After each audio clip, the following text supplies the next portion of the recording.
તરફ હિંમતનગરના વાતાવરણમાં પણ પલટો આવી ચૂક્યો છે, જે પ્રમાણે જ હવામાન વિભાગ દ્વારા આગાહી વ્યક્ત કરાઈ છે તે પ્રમાણે હવે હિંમતનગરના વાતાવરણમાં પણ પલટો આવ્યો છે। હિંમતનગર શહેર અને ગ્રામ્ય પંથકમાં ભારે પવન ફૂંકાઈ રહ્યો છે।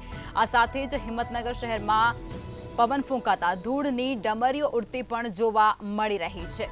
તો જે પ્રમાણે કમોસમી વરસાદ અને ભારે પવનની આગાહી હવામાન વિભાગ દ્વારા વ્યક્ત કરવામાં આવી છે તે પ્રમાણે હવે હિંમતનગરના વાતાવરણમાં પણ પલટો આવ્યો છે।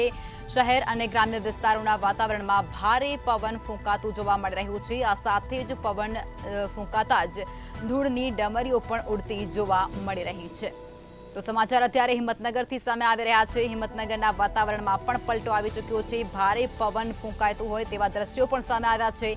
તો હિંમતનગર શહેર અને ગ્રામ્ય પંથકની અંદર ભારે પવન પણ ફૂંકાઈ રહ્યો છે। આ સાથે જ વરસાદનું પણ આગમન થયું હોય તેવા દ્રશ્યો અત્યારે સામે આવી રહ્યા છે। હવામાન વિભાગ દ્વારા જે પ્રમાણે આગાહી વ્યક્ત કરવામાં આવી હતી તે પ્રમાણે જ હવે હિંમતનગરના વાતાવરણમાં પણ પલટો આવ્યો છે। હિંમતનગરના શહેરી અને ગ્રામ્ય વિસ્તારોની અંદર ભારે પવન ફૂંકાતું હોય તેવા દ્રશ્યો સામે આવી રહ્યા છે। તમે સ્ક્રીન પર પણ જોઈ શકો છો। તો આજ મુદ્દે વધુ વિગતો અમારા સંવાદદાતા દીપકસિંહ રાઠોડ આપી રહ્યા છે। દીપક, હિંમતનગરના વાતાવરણમાં પણ પલટો આવી ચૂક્યો છે અને ભારે પવન ફૂંકાઈ રહ્યો છે, શું છે જાણકારી?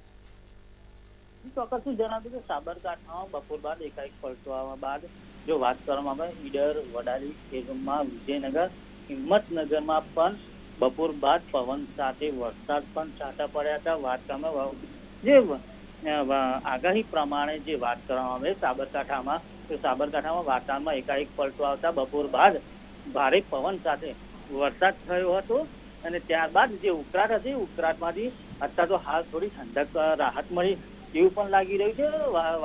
વાત કરવામાં આવે તો સાબરકાંઠામાં તો ઈડર, વડાલી, ખેડબ્રહ્મા સહિતમાં વાતાવરણમાં પલટો જોવા મળ્યો હતો। જી જે તમામ વિગતો આપી તે બદલ આભાર। તો વાત કરવામાં આવે તો હિંમતનગરના વાતાવરણમાં પણ પલટો આવ્યો છે, જે પ્રમાણે અમારા સંવાદદાતાએ માહિતી આપી છે। હિંમતનગરના શહેર અને ગ્રામ્ય પંથકમાં ભારે પવન ફૂંકાયો।